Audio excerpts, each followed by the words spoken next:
A federal recall legislation, like the one we have in BC, would easily fix the alleged fraud by the Conservatives during the 2011 elections. However, in this Vancouver rally on March 12, and in spite of the alleged electoral fraud, politicians didn't even mention the need for recall legislation. In fact, no elected political party at federal level has ever proposed recall legislation. Understandably, political representatives don't want to lose their political power. Unless we, the citizens, demand the right to referendum and recall, we are doomed to rally on the streets and protest for many, many more years to come. If you want to explore some new political solutions like recall legislation, you can find out more in this little booklet, Perpetual Direct Democracy. You can order it from Amazon.com or you can read it online on pacific.ca. I am Pedro Mora. I say robo, you say recall, robo, recall, robo, recall. I say election, you say fraud, election, fraud, election. Fraud. I say robo, you say recall, robo, recall, robo, recall. So welcome as we again rally against a stolen election. As you probably heard, we are joined today by Canadians across Canada rallying against electoral fraud in over 25 Canadian cities. But it seems very weird to me that Elections Canada should need special permission to effectively investigate the legitimacy of a Canadian election. Especially since we know that somebody or some group consciously subverted the 2011 election. Whoever it was, they defrauded and disenfranchised Canadians. Follow the money! I am angry that this government's response has been to look surprised, act concerned, and deny, deny, deny. I'm not a crook! But they're not doing a very good job of looking concerned, are they? No. The Harper government should be outraged at the serious damage inflicted on democracy in Canada. Prove it! They claim their majority exempts them from listening to the growing and thunderous opposition to their regressive and un-Canadian policies. Shame! Then why aren't they desperately concerned about the basis of this majority? The government! That's right. We should be outraged! They should be leading the charge to expose the roots of this criminal electoral fraud. Instead, they are setting a shameful national precedent of suppressing the democratic rights of the Canadian people. Is this what democracy looks like? No! Here we have Sasha Wiley, Vancouver teacher and BCTF activist, and she's going to speak for 1 moment. Yeah! Thanks, Sarah. It is so wonderful to see you all here today, and I'll tell ya, I am as proud as I've ever been to be a public school teacher in this beautiful province of British Columbia. And it has been quite a week in this province of British Columbia now, hasn't it? Last weekend, hundreds of us showed up to the very first rally in Canada focused on speaking out against this conservative contempt for our Canadian democracy. Across Canada, demonstrations like this are happening in 25 cities today. Voices of dissent are crying out across this country, as they've been crying out across the continent and around the world. From the Arab Spring to Occupy, from Bill 22 to robocalls, we are seeing a tremendous resurgence of people rising up to stand for their civil rights. Because that's what it has come to. What we're facing is neoliberal contempt for the rights of the people. We see it at every level of government in this country. As Indigenous rights are pushed aside in favor of pipelines, Air Canada workers are legislated back yet again. We're here Because we rightly fear for the health of our democracy. And why is it our governments feel like they can so blithely disregard our rights, your rights, my rights? Through this disgusting electoral fraud, our federal government has shown contempt for the basis of democracy. And if that's what leadership looks like in Canada, then who's left to stand up for our rights? We are! That's right, we are! It is up to us!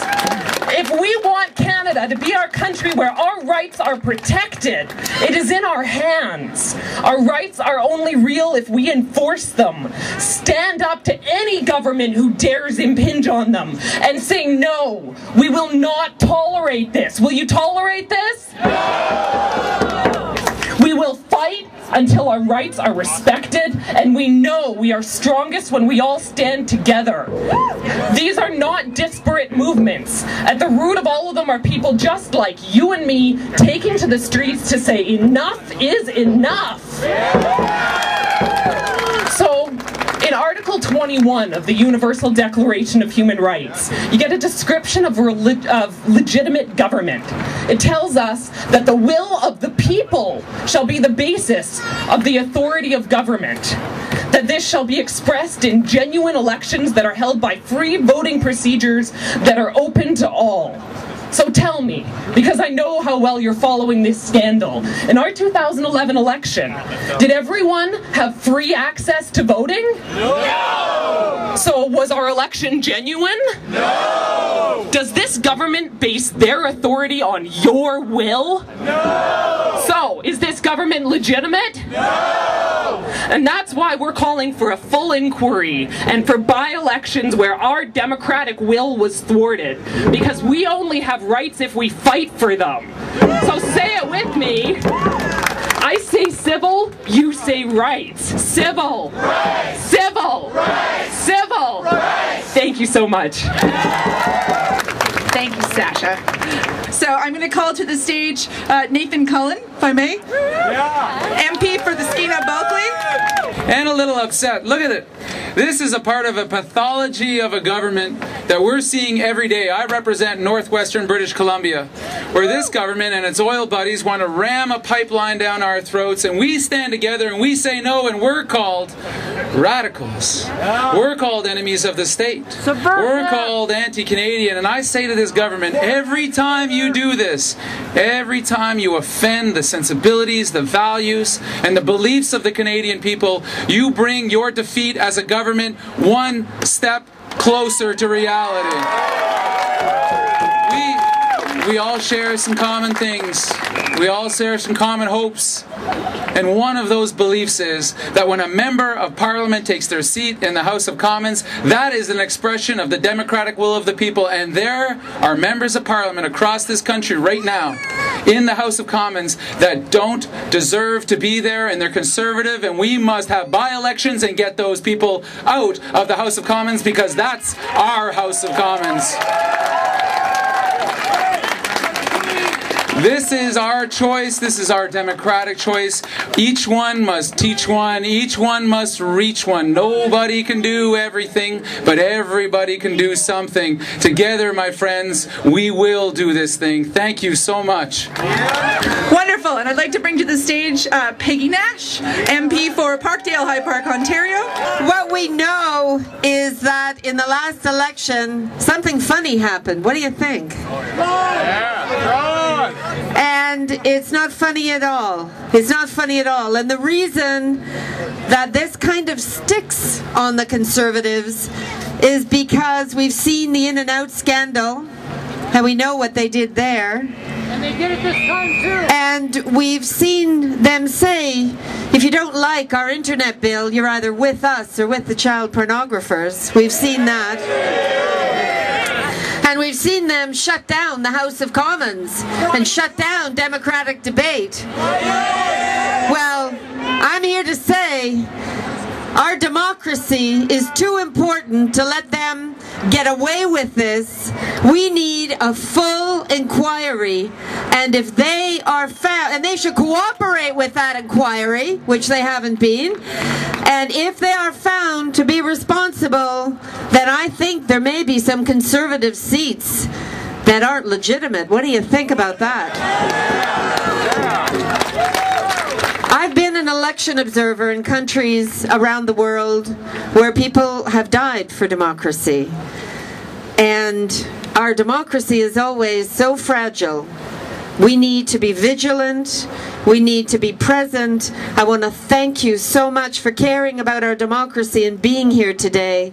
And unlike Conservatives who like to discourage people from voting, we want to encourage people to vote. We want proportional representation so that every vote will count in this country. Lead Now says that's the way to go and have endorsed that. And that's what we're going to fight for. So up next, we're going to invite Matthew Cadges to come up and read The Confessions of Stephen Harper by Vancouver poet extraordinaire Stephen Collis. The Confessions of Stephen Harper. You should know I have robots. Lots and lots of robots. And not just sneaky election-stealing, misinformation-spewing, phone call-making robots. I'm talking about military drone robots, all-you-can-eat consumer indexing robots, social media and trolling snooping robots, robots that dig tundra in search of bitumen, robots that run for office, robots that vote, though they only vote Conservative. It's a special app we put in there. You should know that the internet, of which I've been informed, is of great concern to me, and I watch it, or have watched it, closely every day. I think only certain approved websites should be available there. I think only certain approved contents should be posted there. I've heard concerns raised about freedom of speech and Charter of Rights and Freedoms, but you know that I have a sneaking suspicion you're all just perverts. And I will protect you perverts because I have your best pervy interests at heart. You should know I watch videotapes of dictators' speeches, from which I borrow liberally. The speeches of dictators fill me with the resolve I need. It's not that I don't believe in democracy. I do.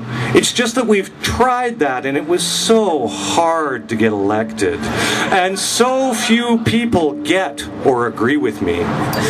You should know that I'm not evil. It's just that I know better than you. And we're going to do things my way. I'm sure you'll come around. I can't wait. I can wait while you have your little tantrum.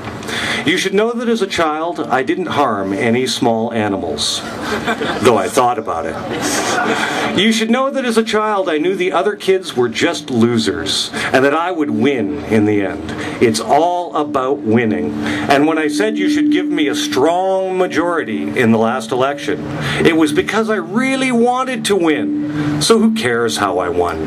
I won. Suck it, losers. You should know that money talks. Really, I've heard it. It's pretty much the only thing I listen to.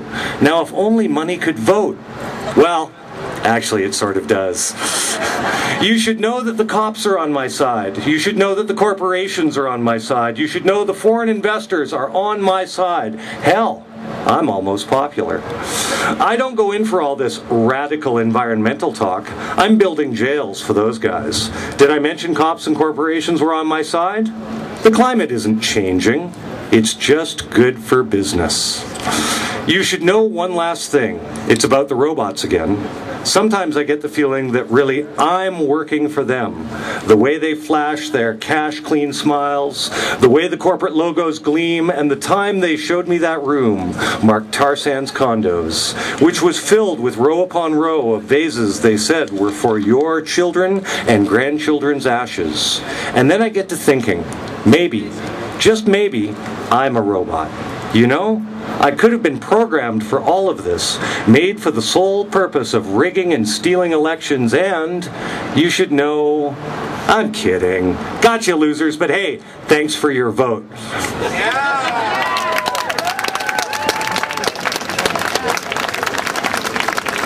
Awesome, so let's hear it for the poem by Stephen Collis. Woo! Local Vancouver poet. I called a few Conservative MPs.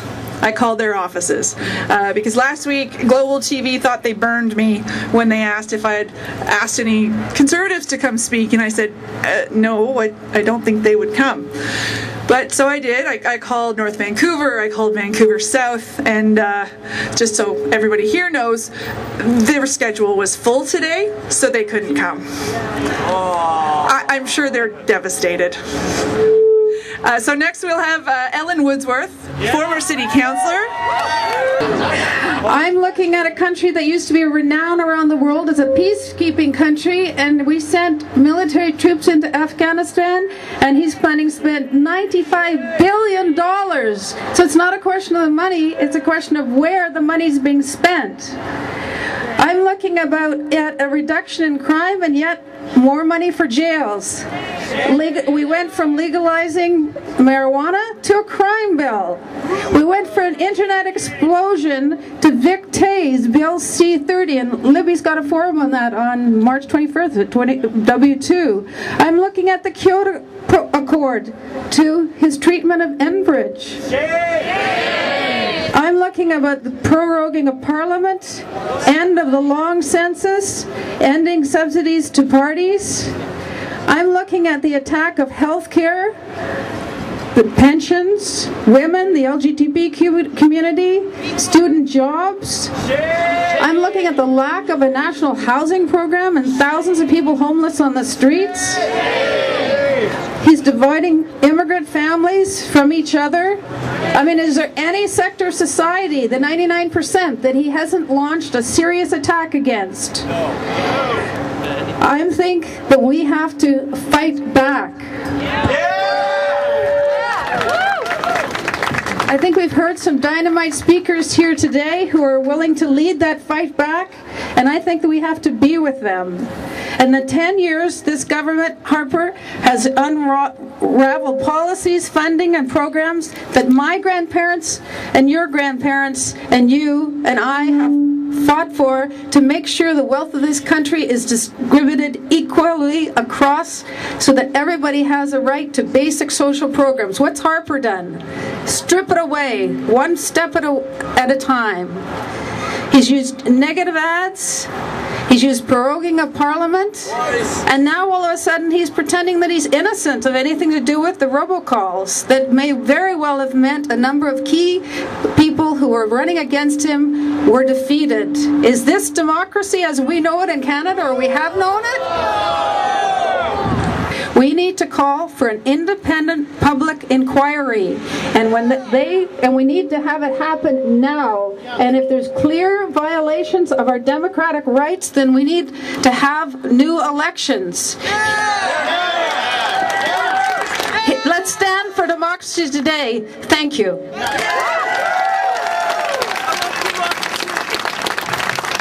I am really honored to introduce to you our next speaker, who's been serving as a member of Parliament, standing up for social justice and representing Vancouver East for 15 years. She's one of the people who inspired me to become a political activist in my childhood. She's the deputy leader of the federal New Democrat Party. You know her, you love her, Libby Davies. Now, I've heard Stephen Harper, and you've heard him say that this is a smear campaign. Well, Mr. Harper, we want to tell you that this is a campaign about getting to the truth. This is a campaign about what election fraud took place. This is a campaign and hopefully a public inquiry to get to the bottom of these incredibly dirty tricks that took place. So it's not a smear campaign. This is about our democracy. This is about our right to vote with fairness and with accessibility and transparency, and to know that those votes are real and they're going to count. So this is incredibly important. Who would believe that this would happen in Canada? This kind of election fraud that's taken place. And it's not just isolated incidents. The more we know about it, the more we know that this is something that was very systematic. Now, when something is systematic, it means it's organized, and somebody thought about it, and they had a goal, an objective of what they were doing. One reason that Canada didn't participate in the war in Iraq was because the people of Canada spoke out, and they hit the streets, and they emailed and phoned their member of parliament, and that's what we got to do on this issue. Now, I want to tell you that tomorrow evening in the House of Commons, there's going to actually be a vote on an NDP motion, and that motion would give the power to the Chief Electoral Officer the power to request all of the necessary documents from political parties to ensure compliance with the Elections Act, and that all telecommunications companies that provide voter contact services during a general election must register with Elections Canada, and that all clients of the telecommunications companies during a general election have their identity registered and verified. So this motion is going to be voted on tomorrow night, and believe it or not, we are actually very hopeful that this motion is going to be approved. Yeah. So I want you to get on your email when you get home. It's not too late, today and tomorrow. Email your member of parliament and make sure that they are going to support this motion, because this motion tomorrow, it's one step, but it's an important step to ensure that there is that the Chief Electoral Officer has the power that he needs to actually do the investigation that needs to be done. And we got to back him up on that. We got to back up that CEO. And two, that these companies are registered, that they can't be, all over the place, and nobody really knows what's going on, and it's very shadowy, and the tactics are so fraudulent. We have to have proper registration and transparency. So this is one step. This is something that we've been raising in Parliament. So I'm going to conclude by saying this. We are doing our job in Parliament. We are making this the issue every day in and out in the House of Commons. And we're going to keep demanding answers, and we're going to keep asking the questions until we get the answers. But we've got to stand together. Citizens, parliamentarians who want to defend our voting system, fairness in voting, transparency, and an end to fraudulent practice. So we got a big job to take on. So let's do it across the country. Let's get more and more people out. Don't consider it a waste of time. I am so thankful that you are here today, because I know you could do a bunch of other things. So we got to now organize and mobilize so that the people of Canada say to Mr. Harper, we are not going to tolerate this, and we are going to demand the truth and the answers about what happened in the election in 2011. Thank you very much.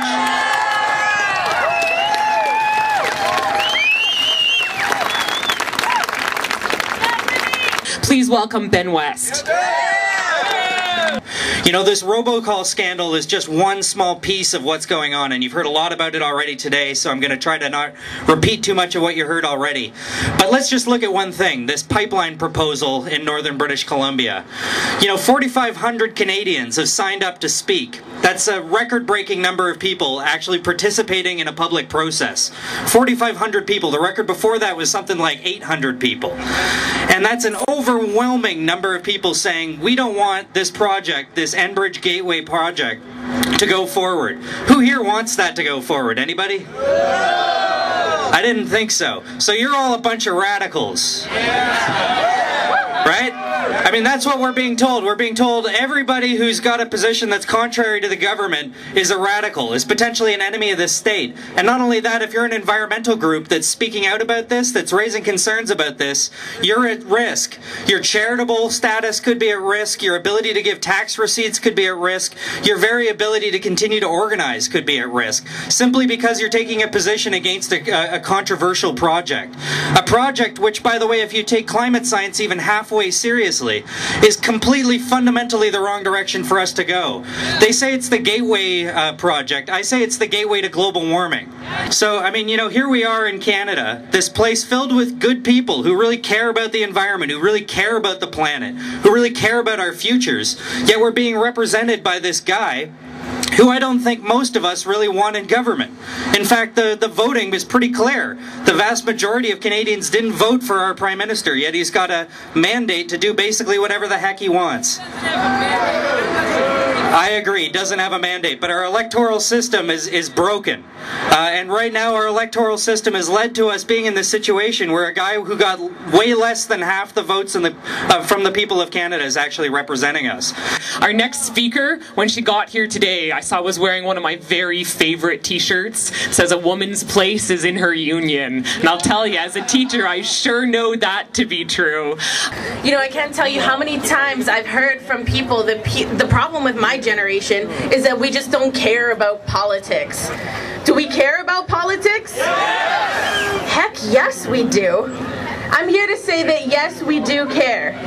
You know, Harper stole government by only 12 seats. And the count right now of affected ridings by this Robocon scandal is up to about 70. And okay, Elections Canada right now is only investigating about 38 of these. But you know what? If we get by-elections in just 12 ridings and win them, that's enough for us to win back our government. That's enough for us to strip the majority government status away from Harper. Young people are not only the future, but we are the here and the now. And we are here to make sure that you are not allowed to make a mockery out of democracy. Thank you. Thanks, Cassandra, for those inspiring words. So we're faced with a bit of a dilemma. Where do we go from here? You know, we've had a couple of rallies. I'm sure the Conservatives are expecting us to just sort of pack it in and wait for Elections Canada to tell us what's next. Is that what we're going to do? No! Are we going to keep fighting? Yes! I say robo, you say recall. Robo! Recall! Robo! Recall! I say election, you say fraud. Election! Fraud! Election! Fraud! I say robo, you say recall. Robo! Recall! Robo! Recall! I say election, you say fraud. Election! Fraud! Election! Fraud! I say... A federal recall legislation, like the one we have in BC, would easily fix the alleged fraud by the Conservatives during the 2011 elections. However, in this Vancouver rally on March 12, and in spite of the alleged electoral fraud, politicians didn't even mention the need for recall legislation. In fact, no elected political party at federal level has ever proposed recall legislation. Understandably, political representatives don't want to lose their political power. Unless we, the citizens, demand the right to referendum and recall, we are doomed to rally on the streets and protest for many, many more years to come. If you want to explore some new political solutions like recall legislation, you can find out more in this little booklet, Perpetual Direct Democracy. You can order it from Amazon.com or you can read it online on pacific.ca. I am Pedro Mora.